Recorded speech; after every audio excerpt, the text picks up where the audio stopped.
Bonjour tout le monde et bienvenue dans cet épisode où je voudrais explorer avec vous un sujet fascinant, les muscles. Vous les connaissez comme ces tissus qui nous permettent en fait de bouger, de soulever les poids, les charges, de courir, mais leur rôle en fait va bien au-delà de tout ça. Les muscles sont indispensables au bon fonctionnement de tout notre organisme et on verra ça pourquoi. On va plonger dans leur fonctionnement, leurs différents rôles et pourquoi ils méritent toute notre attention. Et le premier point sur lequel je voudrais m'arrêter, c'est cette force motrice vitale que représentent les muscles pour nous. Vous savez, notre corps compte plus de 600 muscles qui représentent environ 30 à 40% de notre poids corporel. C'est très bien à savoir, prenez ça en note. Ces muscles se repartissent en trois grandes catégories. On a des muscles squelettiques, donc ce sont ceux qui nous peut contrôler consciemment, comme les biceps dans les bras, les quadriceps dans les jambes, et qui permettent donc le mouvement volontaire. Et puis les muscles lisses, qui sont présents dans les organes internes, comme l'estomac ou les intestins, et ils travaillent automatiquement pour assurer des fonctions vitales. On n'a rien à faire, et heureusement d'ailleurs. Et puis le muscle cardiaque, également, c'est euh, un muscle unique qui pompe le sang 24 heures sur 24 pour irriguer tout le corps. Et pareil, c'est un mouvement automatique et c'est un muscle très puissant. Donc en effet, sans tous ces muscles-là, la vie serait beaucoup plus difficile, voire impossible. Alors, quels sont les principaux rôles des muscles dans l'organisme ? On a cette tendance de limiter en effet le rôle des muscles à la force et au mouvement, mais ils remplissent bien d'autres fonctions essentielles. Donc en effet, il y a le mouvement, ça nous permet de bouger, donc les muscles squelettiques qu'on vient de dire, de marcher, de courir et même de sourire. Ces muscles-là, ils maintiennent également notre posture. Par exemple, quand on est assis ou debout, immobile, ce sont les muscles qui travaillent en continu pour nous stabiliser. Et puis les muscles protègent des organes. Ils agissent comme une armure naturelle en protégeant nos organes vitaux des chocs extérieurs, donc par exemple les abdominaux.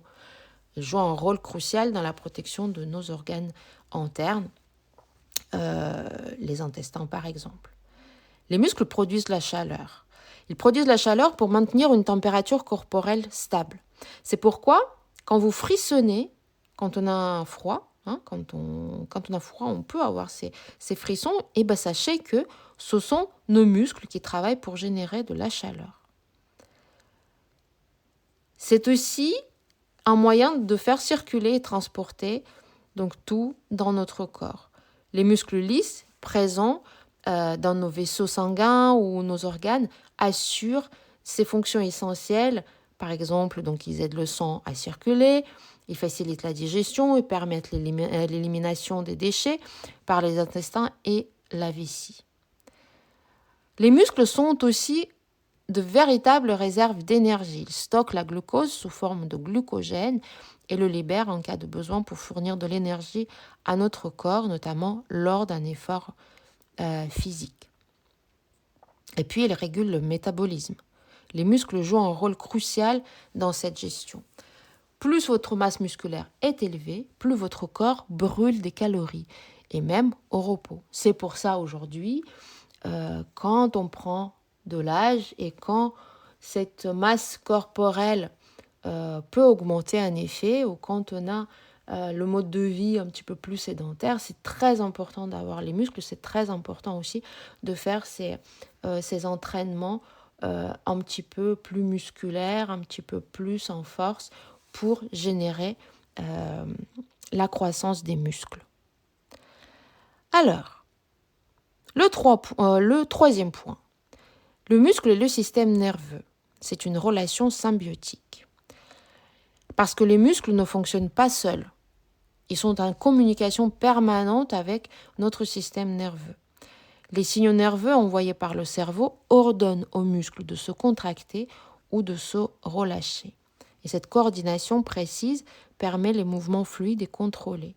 Et par ailleurs, cette connexion va dans les deux cas. Vos muscles envoient également les signaux au cerveau pour lui donner des informations sur la position et l'état de votre corps, ce qui nous appelle la proprioception. Alors pourquoi prendre soin de ces muscles? Pourquoi c'est essentiel? Pour que vos muscles remplissent tous ces rôles-là, il est crucial d'en prendre soin, bien évidemment. Ça, ce n'est pas découvrir l'Amérique. Voici quelques conseils pour garder les muscles en bonne santé. Alors, il faut bouger régulièrement. Ça, je vous le dis, et je vais le répéter ça chaque fois. L'exercice physique, qu'il s'agisse de marche, de yoga, de musculation, de pilates, est indispensable pour renforcer et entretenir vos muscles. Il faut bien s'alimenter. Alors, je ne suis pas une nutritionniste. J'aime regarder et explorer la nutrition, en effet, et pouvoir manger les choses qui sont bonnes pour mon corps. Ici, quand je parle de bien s'alimenter, il faut savoir que les muscles ont besoin de protéines pour se reconstruire. Les glucides pour l'énergie et des micronutriments comme le magnésium par exemple ou le potassium, voilà, pour se sentir bien. Donc essayez de fournir ces éléments à votre corps régulièrement. Si vous sentez que vous avez fait un peu de sport, prenez ces protéines, prenez de l'énergie en termes de glucides, des pâtes par exemple, mais bien complètes, et le magnésium avec des noix d'amandes qui sont très très bonnes. Hydratez-vous. Une bonne hydratation est essentielle pour la contraction musculaire et pour éviter les crampes. Aussi, même si ce n'est pas forcément prouvé scientifiquement parlant, mais s'hydrater de toute façon, ça n'est jamais été mal. Et reposez-vous. Le repos est tout aussi important car c'est pendant le sommeil que nos muscles vont se régénérer. Un autre point que je voudrais aussi évoquer assez rapidement, parce que vous voyez que le sujet est très vaste et très passionnant, mais j'essaye d'un petit peu passer vite sur les points essentiels. Il faut dire que les muscles ont un impact sur notre bien-être mental. Donc au-delà de ce côté physique, ils nous aident également à retrouver le bien-être. Et comment ? Tout simplement parce que l'exercice libère des endorphines, donc ces fameuses hormones de bonheur qui réduisent le stress et améliorent l'humeur. Une posture plus droite, grâce à des muscles renforcés, peut même augmenter la confiance en soi. Ce sont des petites choses, mais qui font en effet du bien à la tête. Alors, quoi dire en conclusion ? Les muscles sont bien plus qu'un simple outil de mouvement. Ils sont au cœur de notre santé physique, de notre métabolisme et même de notre bien-être mental. Alors, prenez-en soin parce qu'ils prennent soin de vous chaque seconde de votre vie. Merci d'avoir écouté cet épisode. N'oubliez pas, bouger un peu chaque jour est une façon simple mais puissante de remercier vos muscles pour tout ce qu'ils font. On se retrouve très bientôt pour un nouvel épisode et d'ici là, restez actifs et bienveillants avec votre corps. Je vous embrasse.